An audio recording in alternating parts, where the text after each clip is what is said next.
Hey, everybody, welcome to the Tom Woods School of Life weekly update. Got our facilitators here, Barbara Williams, David Moore, Jeremy Evans, and me, Kevin Dolan. So what's going on this week? What's exciting? What's new? Why We don't we had start? Yeah, David, go ahead.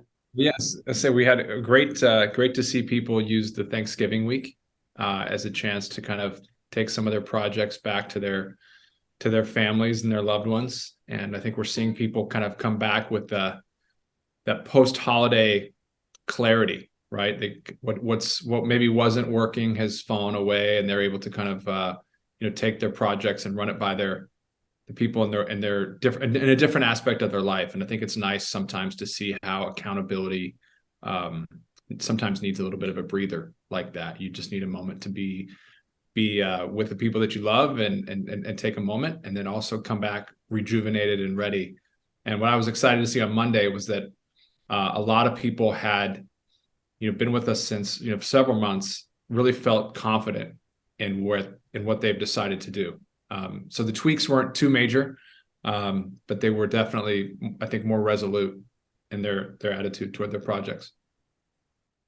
Yeah, I think I had kind of like a collective, a lot of my groups were kind of realizing that it was okay to take a break a little bit and just chill and spend time with family. And they all came to the meeting scared they were going to be the only one that took a break, but then everybody took a break. So it was cool. It was just a nice reminder that we need those moments sometimes. And It's that's like okay. it's like you're so used to being given permission from your boss to take a vacation. And when you no longer have that um, teacher says it's okay mentality, it's very easy to like freak out if you ever do something like that, because it's uh, I should care more about this. But the fact is, everybody needs downtime and Right. and time with family. And I actually I basically called off 3 days of calls on exit, and I said we're gonna take it easy and spend time with our families and come back refreshed. And it actually I came back with lots of ideas. I did a lot of writing, and it was actually pretty powerful. I think I'm the type of person that, in order to stay motivated, I have to really believe in what I'm doing.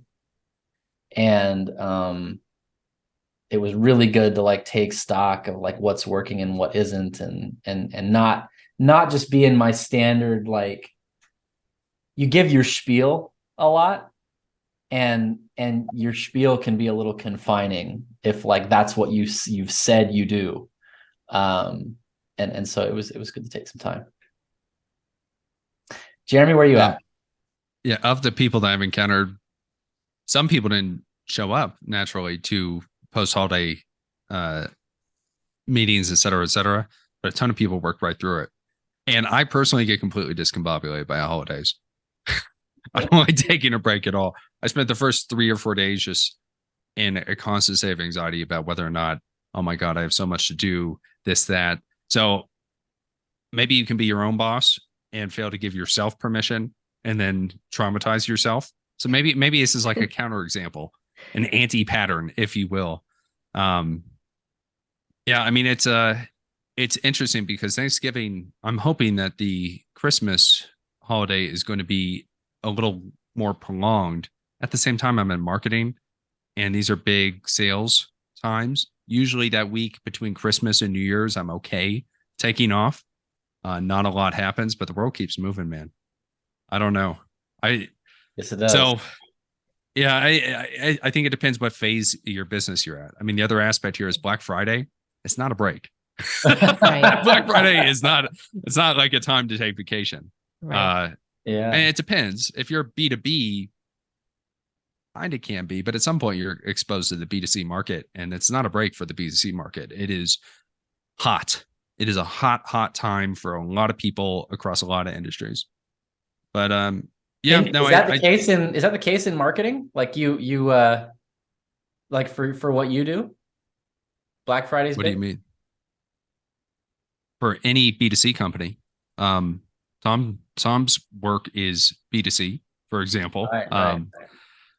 I'm not going to name names or something, but I've got about 6 other guys who it matters for So that because particular your clients weekend. are B2C, that's you're Oh my God, yes. And you know, some things can be automated, hopefully. It kind of depends on the strength of your software infrastructure. When But you represent that automation. So when you say I am the maybe beep some of boop. these entrepreneurs that were working with you were having relaxing holidays, perhaps. Yeah. Maybe, You maybe, provided that, Jeremy. That was your service. maybe. I mean, I I was up late making a quote the night before Thanksgiving because time does not stop on Thanksgiving for a real estate company. So real estate is not necessarily there's a ton going on, but yeah. people who are moving.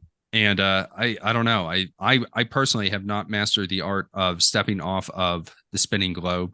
There's some kind of metaphor here. I studied neuroscience in college, and one of the ways that they map out the hippocampus, which is the part of your brain that's of course indelible in the hippocampus. That's one of my favorite quotes. It's literally short-term memory. No, you don't have long-term recall in the hippocampus. That upset me so much. The misrepresentation from somebody who apparently, anyway, exactly 2 people know I'm talking about. But anyway, the hippocampus or hippocampus, also very interesting. It's a little cousin who walks barefoot more often than he should. The hippocampus is responsible for your orientation in space, and they put rats on a little ball that is like pushed up with air, and you're walking on the little ball, and they got electrodes in their brain, and they'll even inject into the optical circuits like a virtual reality, or they'll put like little mouse VR glasses on them, and they're walking around and they stop at the virtual balls and they back up on the ball. Sometimes I feel like the mouse on the ball. Right. How long can you stop moving on the ball? Not clear. Not clear. I think that ties into why the people I've certainly related to people who've worked through the holidays, not taken as much vacation. But if you've ever seen like the life of a school teacher, they get to take off when the kids are off. I think there is some value in wanting to be sleeping when the world is sleeping, wanting to be celebrating when the world is celebrating. Kind of like the nocturnal rhythm, right? Like you can work nights, but your doctor will tell you nobody gets better sleep than the guy who goes to bed at 9 p.m., regardless of if you get the same hours in. Right. So I think probably what brings a lot of people here is that they're looking for that sweet spot career where it just is the Goldilocks just right, but we do appreciate your service, Jeremy. Now, again, I think it may be an anti-pattern. I think that yours probably supposed to take downtime. But it can be tough. It can be tough. That's all. I'm representing the suffering entrepreneurs. I think at some point they deserve a voice in this room. Yeah, they do. Right. And at some point, I think you do have enough success that you do sit back and you chill. I'm just finding that I sort of have to do I have to do sort of a swing shift thing where, because my calls, I'm Eastern time and I've got guys who are Pacific. And so I've got calls that start at 11 p.m. Eastern. And basically my evening from like 7 p.m. to midnight is usually spoken for.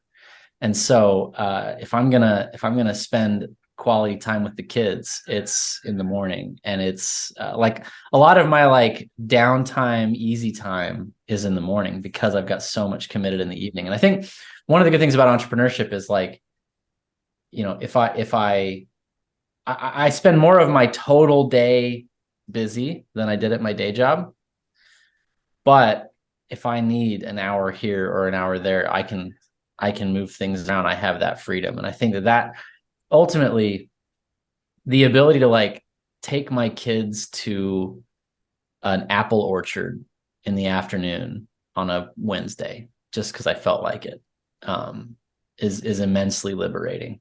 Even if that means that I've got to be like basically gone the next day, So anyway. You get the flexibility, and you can say, right, I will sacrifice X amount of money because there is no PTO, right? PTO was gone for me. I've never had PTO, to be honest, but you get the flexibility, and that is really, really valuable. And it doesn't mean that your job is on the line. Right. Right. I think that's a huge, huge pro You do make your own hours, but you're only paid for your hours. You're not paid for the hours where you're flossing or something. I don't know if Unless it you, was.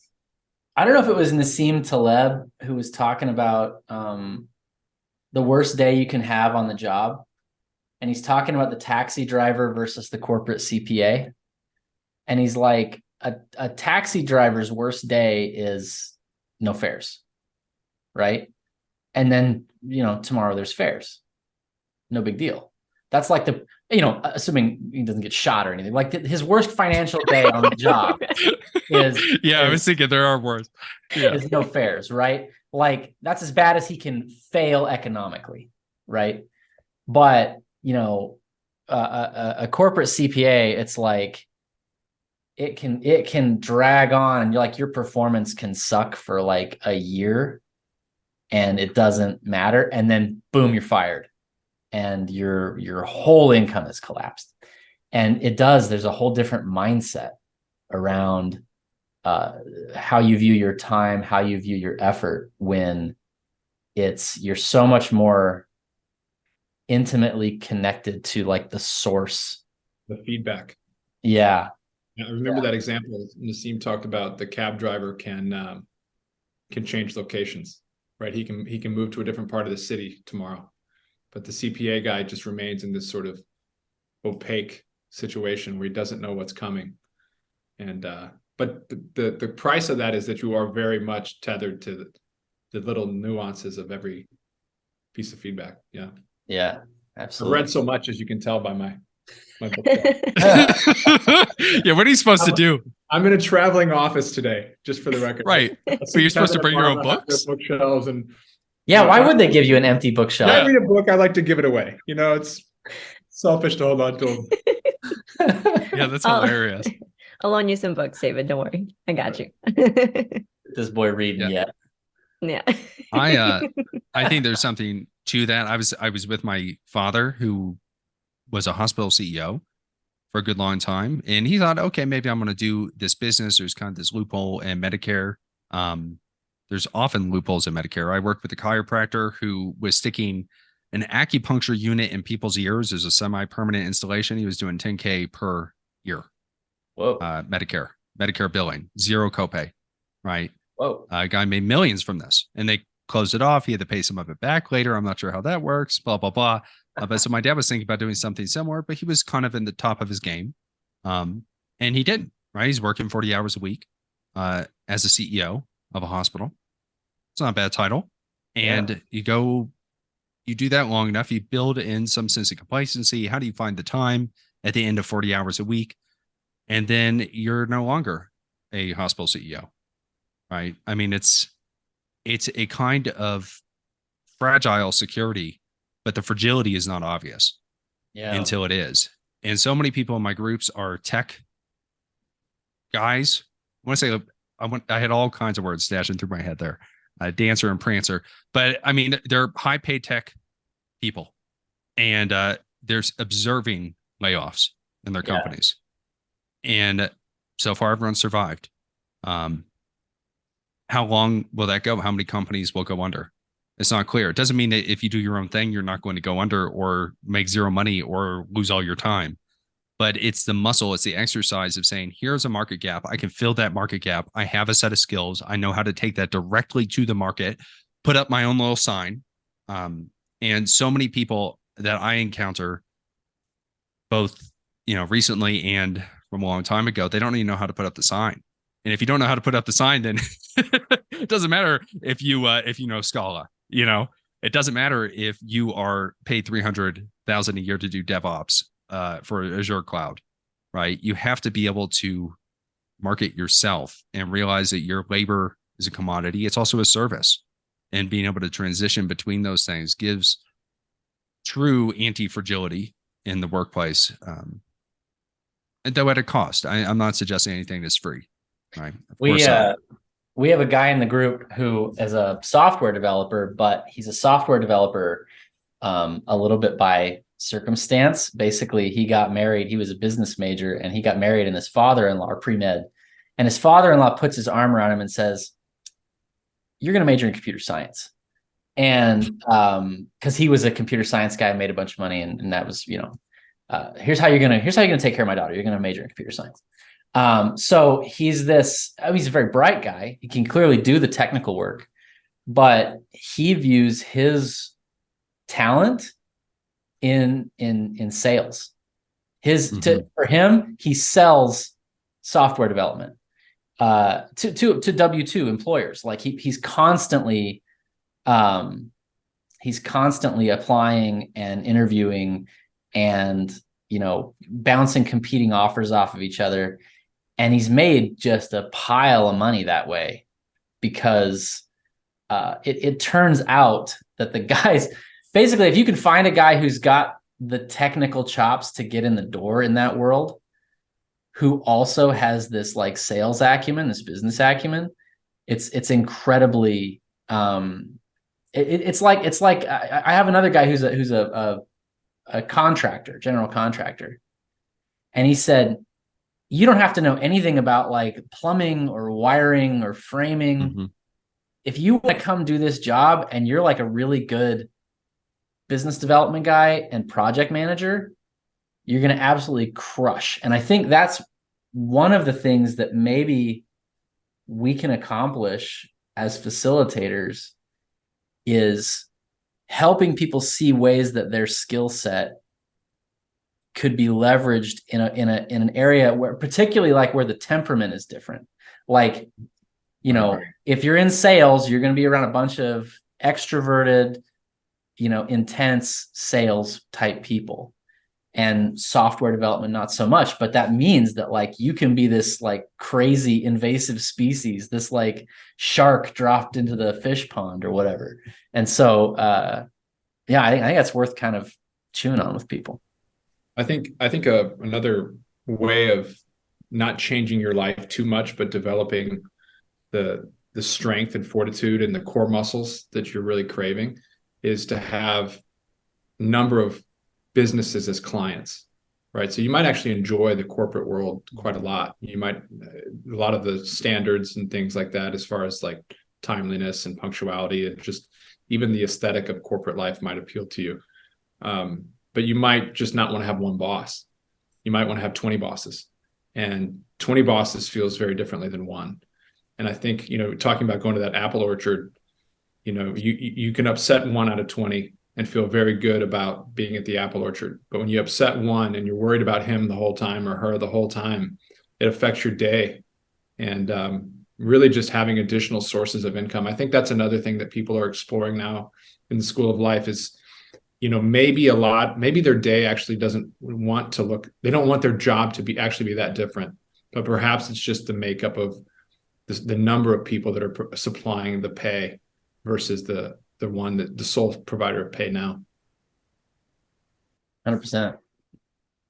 Well, I think this is a good we're basically acknowledging that nothing's happened because of Thanksgiving. Yes. But I think this was a good like meditation on that, and I think the task now is just to get everybody back on the horse and moving the ball. I mean,